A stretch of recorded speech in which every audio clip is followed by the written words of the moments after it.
सवाल लिखें।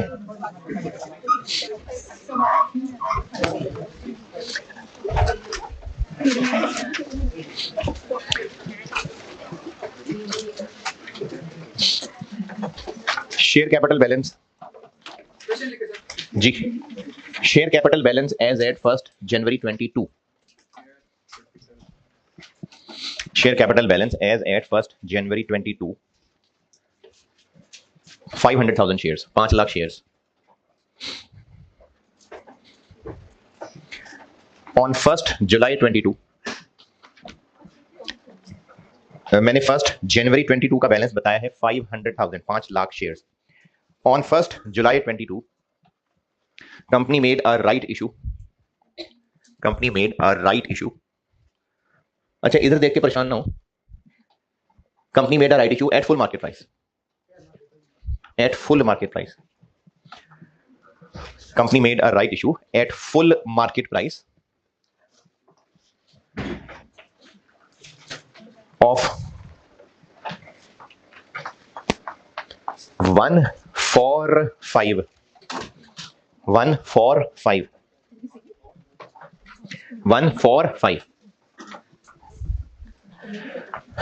1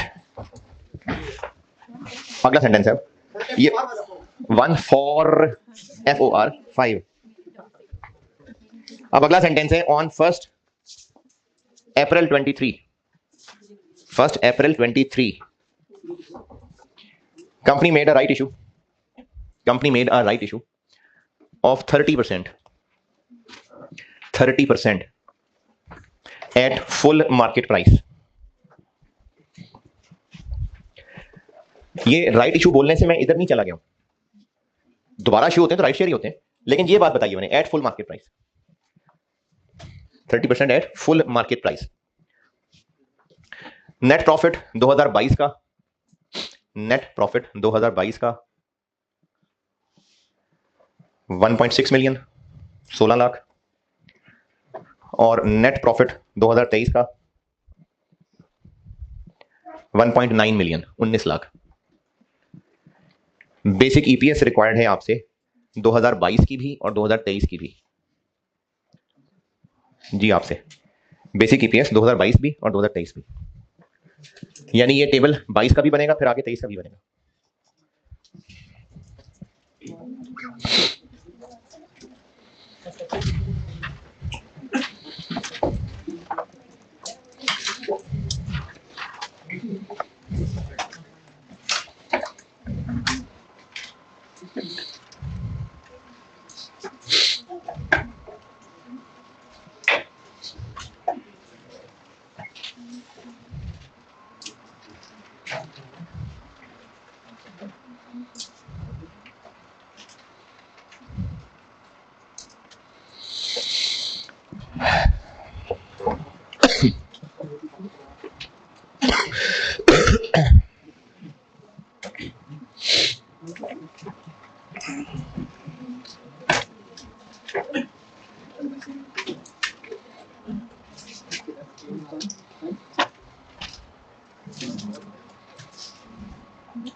हाँ जी,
31 दिसंबर 22 पे ये वर्किंग तो रुक गई।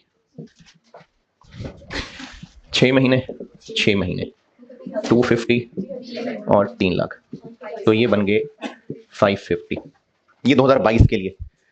2023 के लिए ये क्लोजिंग इधर ओपनिंग हो जाएगा 6 लाख। उसके बाद 1 अप्रैल को नए शेयर इशू किए 30% यानी 180, ये बन गए 780 और बस ये रन आ गया।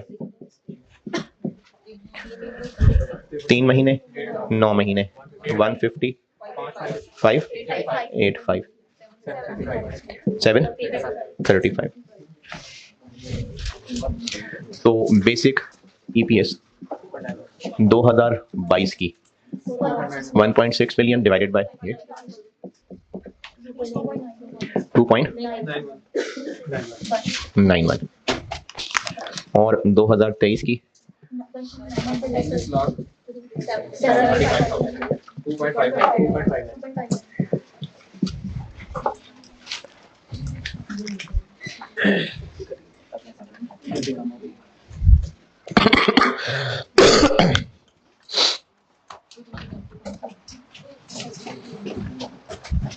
जी सबसे हो गया? कोई मुश्किल परेशानी है? एक और नहीं, वाल नहीं आ रही थी, पता नहीं क्या, समझ नहीं आ रही क्या कह रहे हो।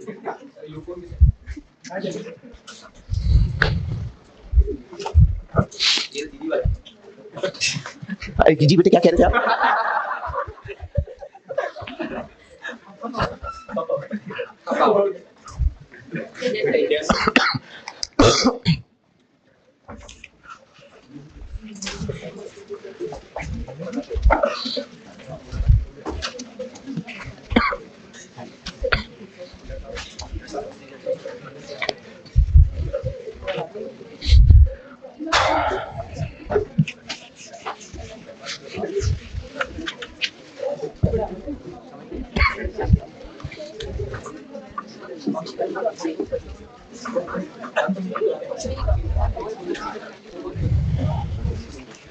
बोनस इशू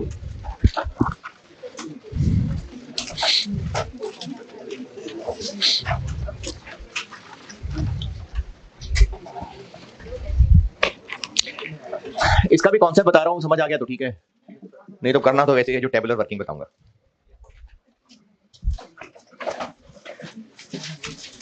2022 की जब फाइनेंशियल स्टेटमेंट्स बनी थी तो 2022 और 2021 का कॉलम आ रहा होगा।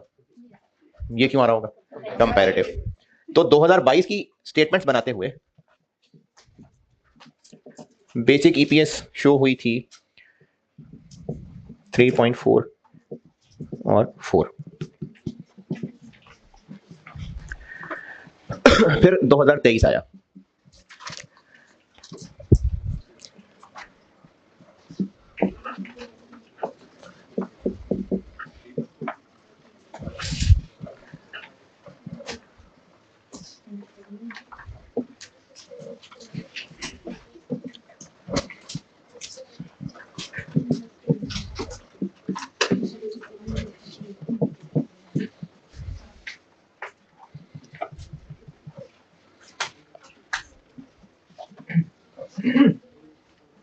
इसको से डिवाइड करें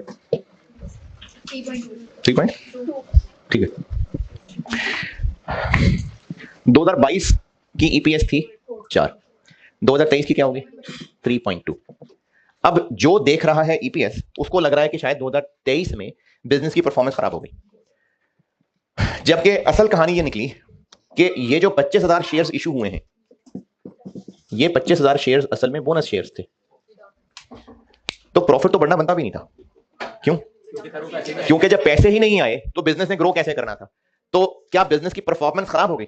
नहीं, परफॉर्मेंस खराब नहीं हुई, लेकिन मैंने पहले बताया था कि ये जो ईपीएस है ना, ये बहुत इंपॉर्टेंट चीज होती है, शेयर वैल्यूएशन में इस्तेमाल होती है। बीएफडी में सीखेंगे जाके शेयर वैल्यूएशन, ईपीएस उसमें बहुत इंपॉर्टेंट चीज होती है। तो अब जो इस कंपनी को एनालाइज कर रहे होंगे उनको तो लग रहा है कि परफॉर्मेंस खराब हो गई, जबकि ऐसा नहीं हुआ। तो ये बात लोगों को बताने के लिए कि परफॉर्मेंस खराब नहीं हुई, ईपीएस में इसका हिसाब ऐसे रखा गया है कि ये 25,000 शेयर्स किन लोगों को इशू हुए, वैसे ही बस गरीबों को, जीटी कैंपस वालों को गरीब समझ के हैं ये किसको इशू हुए 25,000 शेयर्स? ये 25,000 शेयर्स क्या कुछ नए लोगों को इशू हुए कि एग्जिस्टिंग शेयर होल्डर्स को? एग्जिस्टिंग शेयर होल्डर्स को। जो एग्जिस्टिंग शेयर होल्डर, ये क्या हो गया? कुछ जो 25,000 बोनस शेयर्स हुए इशू हुए, बात पता नहीं कहां से कहां चलेगी, मैं दोबारा से बताता हूं। 2022 में ईपीएस 4 थी, 2023 में ईपीएस 3.2 हो गई, और बजाहिर ये लग रहा है कि 2023 में परफॉर्मेंस खराब हो गई। लेकिन अगर ये डिटेल पता चलती कि बोनस शेयर्स थे तो फिर परफॉर्मेंस खराब नहीं है, फिर तो मेंटेन रही है। लेकिन ईपीएस से ही बात नजर नहीं आ रही है, तो इसका क्या हल करना है वो बताने लगा हूं। बोनस शेयर्स किन लोगों को इशू किए हैं? एग्जिस्टिंग शेयर होल्डर्स को। यानी बोनस शेयर लेने के लिए एग्जिस्टिंग शेयर होल्डर होना जरूरी था, और वो लोग पहले कभी ना कभी तो पैसे लाए ही होंगे। तो सिर्फ ईपीएस कैलकुलेशन के लिए, असल में नहीं है ऐसा, सिर्फ ईपीएस कैलकुलेशन के लिए यह समझा जाएगा कि इन 25,000 शेयर्स के पैसे भी फिर तभी आ गए थे। ये जो 25,000 शेयर्स बोनस इशू हुए, ये एग्जिस्टिंग शेयर होल्डर्स को इशू हुए हैं, और वो ओनर कभी तो बने होंगे, कभी तो पैसा लाए होंगे, उन्हीं को 25,000 शेयर इशू हुए। तो सिर्फ ईपीएस कैलकुलेशन के लिए यह समझा जाएगा कि इन्होंने मजीद पैसे इसलिए नहीं दिए कि ये पहले ही कभी दे चुके थे। इसका मतलब पिछले साल भी जो बिजनेस पैसे इस्तेमाल कर रहा था, वो फिर 1 लाख शेयर्स के बदले आए हुए पैसे नहीं, 1.25 के बदले आए हुए पैसे इस्तेमाल कर रहा था। तो 2022 की ही ईपीएस 4 की बजाय 3.2 कर दी जाएगी। अब ये कंपेरेबल बन जाएगा, बराबर हो जाएगा नहीं कह रहा, अब कंपेरेबल है। मैंने तो मिसाल में रखे ही सिर्फ बोनस थे, इसलिए सेम आंसर आ गया, वरना बताने का मकसद सिर्फ ये है कि जितने बोनस शेयर इशू हुए, सिर्फ ईपीएस कैलकुलेशन के लिए यह समझा जाएगा कि ये एग्जिस्टिंग लोगों को हुए, तो यकीनन ये पहले ही पैसे दे चुके थे, तो इसलिए पिछले साल की ईपीएस को चेंज कर दिया गया। अब ये किया कैसे जाएगा? 2022 की फाइनेंशियल स्टेटमेंट्स तो छाप के लोगों को दी जा चुकी हुई हैं, वेबसाइट्स पे अपलोड हो चुकी हुई थी, लेकिन जब 2023 की फाइनेंशियल स्टेटमेंट्स बनेंगी,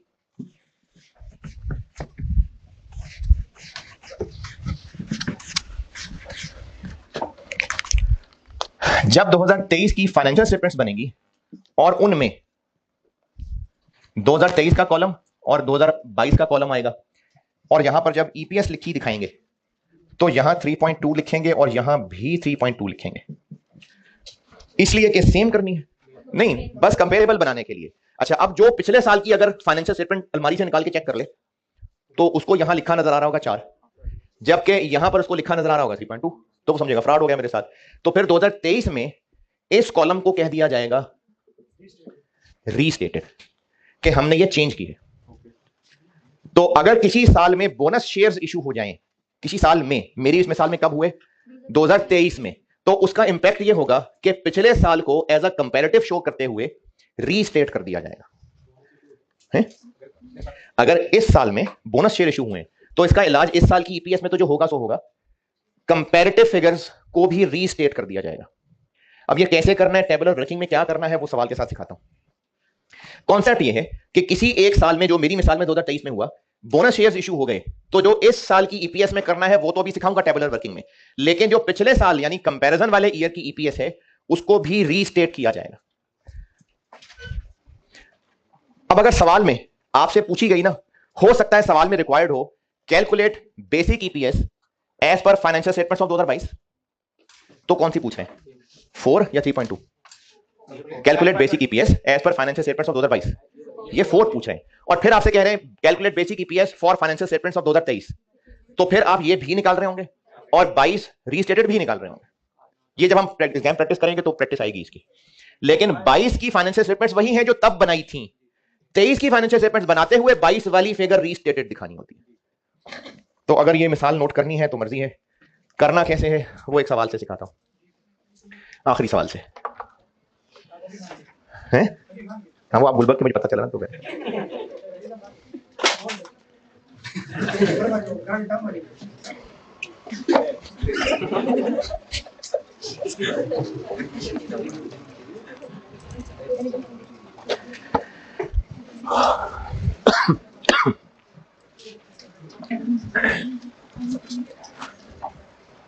अच्छा, अगर ये नोट करते हैं तो वो जो इतना कुछ जबानी बोला होता है ना, वो भी कुछ ना कुछ अपने आप को बताया करें।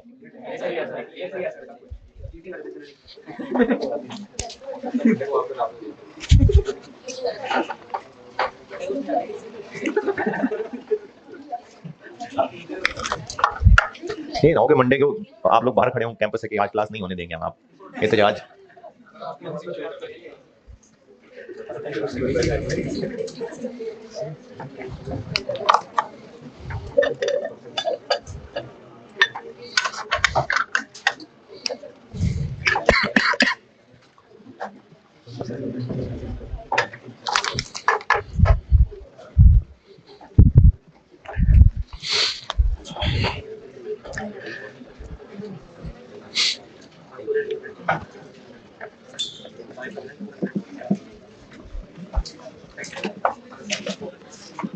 अच्छा, अब मैं आपको ये एक फार्मूला बना के दे रहा हूं कि करना क्या है, और ये मैंने क्यों लिखा है वो सवाल के साथ समझा देता हूं कि ये क्या साइंस बना रहा हूं।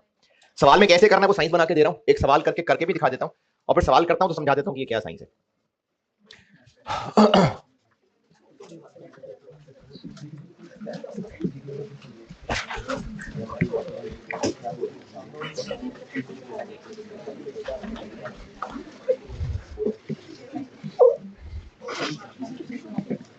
Each line.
ये पॉइंट लगा नहीं, मल्टीप्लाई नहीं, 1.x। इसके नीचे मिसाल लिख रहा हूं, इधर इसके नीचे, उधर लेफ्ट वाली शाप में, अगर बोनस इश्यू हुआ है 2 for 5, तो बोनस फैक्टर क्या होगा?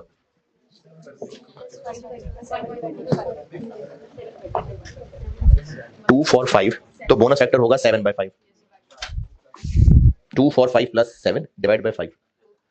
और इस शाख की मिसाल इधर, फॉर एग्जाम्पल बोनस इश्यू हुआ है 8%, तो 1.08। अगर बोनस इश्यू 20% है तो 1.2। ये मतलब है मेरा।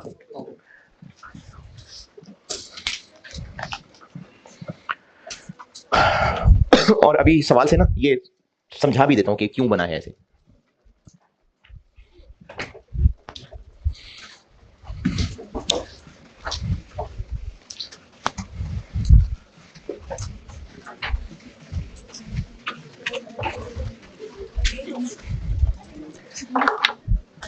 सवाल लिखें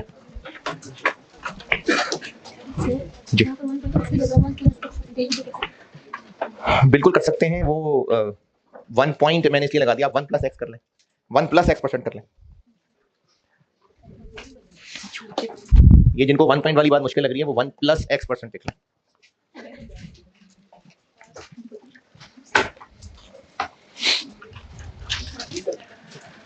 Share capital balance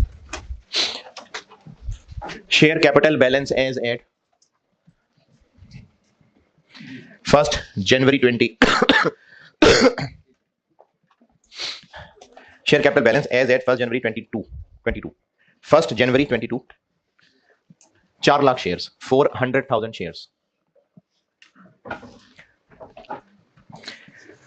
On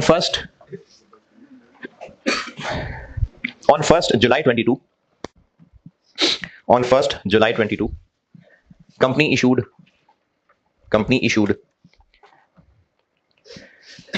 1 lakh shares, 100,000 shares at full market price. 1 lakh shares at full market price. On 1st April 23. On 1st April 23, company issued. On 1st April 23, company issued 120,000 shares. 120,000 shares at full market price.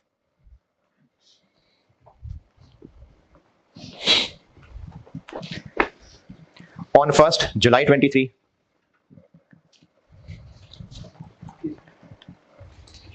company made bonus issue. Company made a bonus issue of 1 for 4. 1 FOR 4. On 1st November 23, company issued 60,000 shares, 60,000 shares at full market price. At full market price, 60,000 shares at full market price. 2022 का PAT 2 million, 2 million और 2023 का PAT 2.8 million. 2022 का PAT 2 million, 2023 का PAT 2.8 million. मुझसे required है basic EPS 2022 की original, 2023 की और 2022 की रीस्टेटेड. 2022 की ओरिजिनल वाली भी, 2023 की और 2022 की रीस्टेटेड भी. क्योंकि 2023 में बोनस शेयर इश्यू हो रहे हैं ना, तो इसलिए 2022 की रीस्टेट भी करनी पड़ेगी.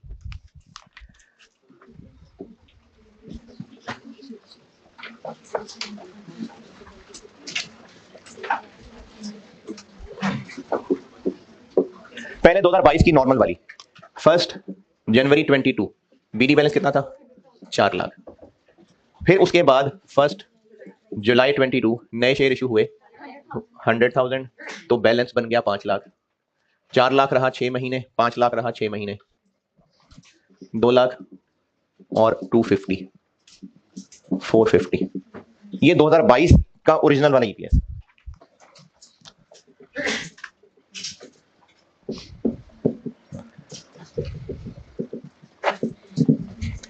$2 million divided by 450, 4.44.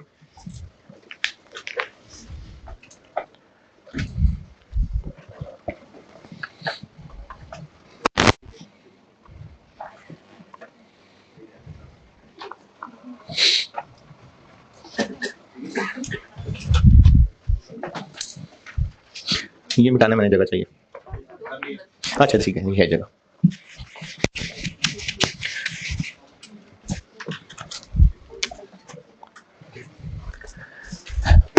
अब अगर सवाल में बोनस इशू आ गया ना, तो हमें टेबुलर वर्किंग में एक कॉलम और ऐड करना पड़ेगा.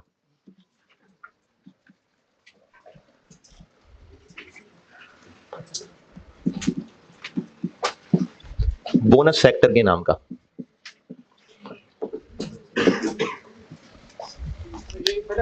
जी अभी अलग करना पड़ेगा. 2022 की नॉर्मल वाली कैलकुलेट कर दी, वो अलग है. अब ये हमें बोनस इशू की वजह से ये कॉलम और ऐड करना पड़ेगा. क्योंकि 2022 को रीस्टेट भी करना है, इसलिए पहले मैं 22 दोबारा बनाऊंगा.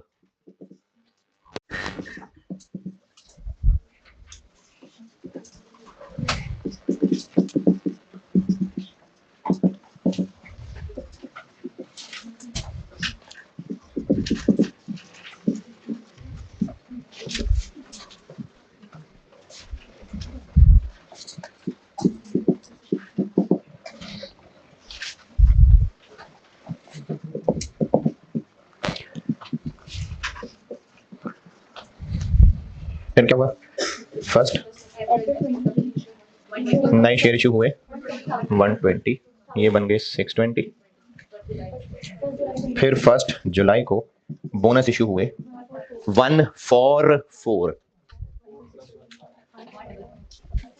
155।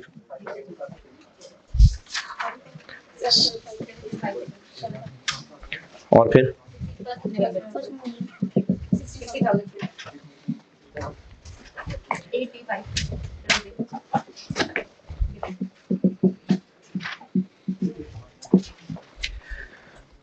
कितने महीने?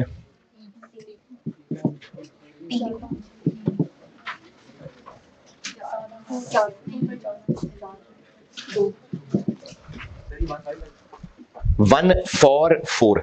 जब बोनस इश्यू किए उस वक्त कैपिटल था कितना? 620। तो 144 कितने बनेंगे? 620 इंटू 1/4। तो ये आ गए।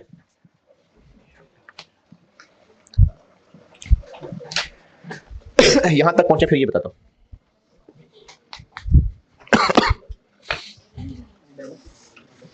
अभी इधर आंसर नहीं निकालना।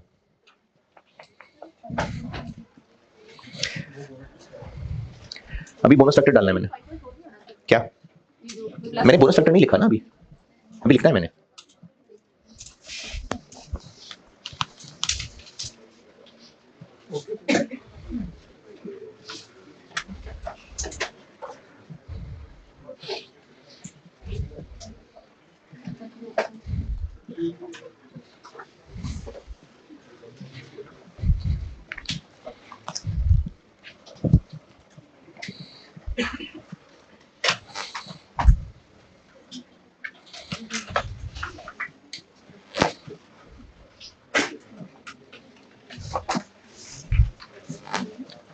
यहां तक। अच्छा, अब जो मैंने आपको करने का कहा है, जो नहीं भी समझ आता तो सवाल हो जाएगा, वो ये कि जो इस वर्किंग में बोनस इशू की अपनी असली लाइन आ रही है, ये इससे ऊपर जितनी लाइनें हैं उन सब को बोनस फैक्टर से कर देंगे मल्टीप्लाई। और बोनस फैक्टर कैसे निकलेगा? अगर बोनस इशू ये x फॉर y कर दिया है तो ये बोनस फैक्टर है, जो कि इस सवाल में क्या बना? 5/4। तो 5/4 से इससे ऊपर सारी लाइनों को मल्टीप्लाई कर देंगे। 5/4, 5/4, 5/4 और 5/4।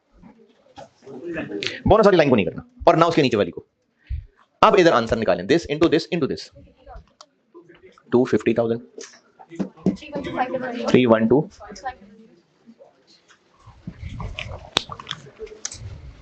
562,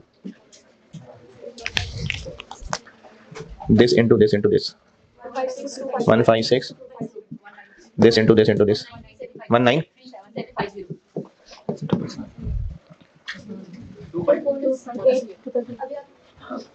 क्या हुआ? नहीं, मुझे सवाल नहीं समझ आया। ये जो बोनस फैक्टर है ना, इस लाइन से ऊपर ऊपर से मल्टीप्लाई करना है, इससे और नीचे वालों से नहीं करना। 258, 139,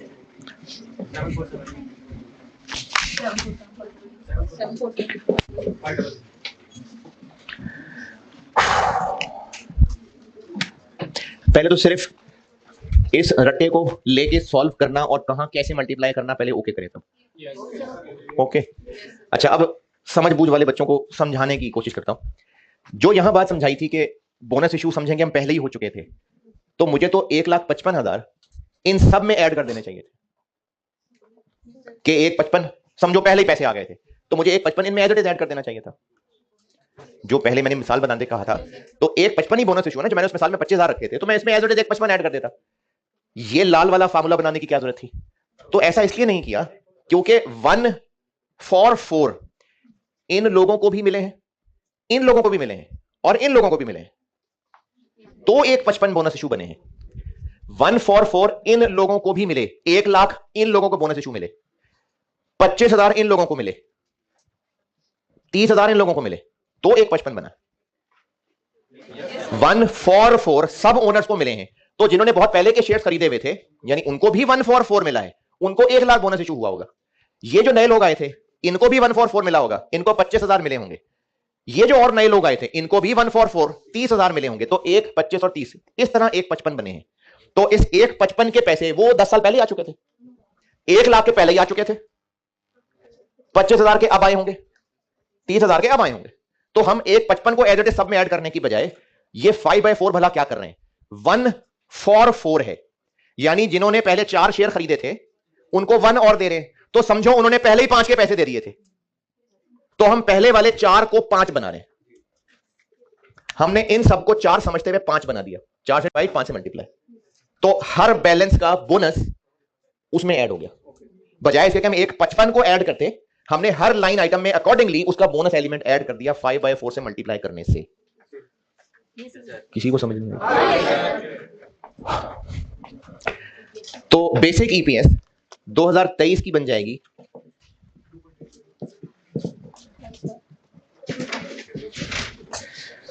747,500 3.75 और बेसिक ईपीएस 2022 की रीस्टेटेड बन जाएगी 2 मिलियन डिवाइडेड बाय 562 3.56। तो इससे कंपैरिजन से लग रहा था शायद हम बुरे परफॉर्म कर रहे हैं, जबकि असल में हम अच्छा परफॉर्म किए हैं। तो बोनस इशू की एडजस्टमेंट कंपेरेबल बनाने के लिए की जाती है।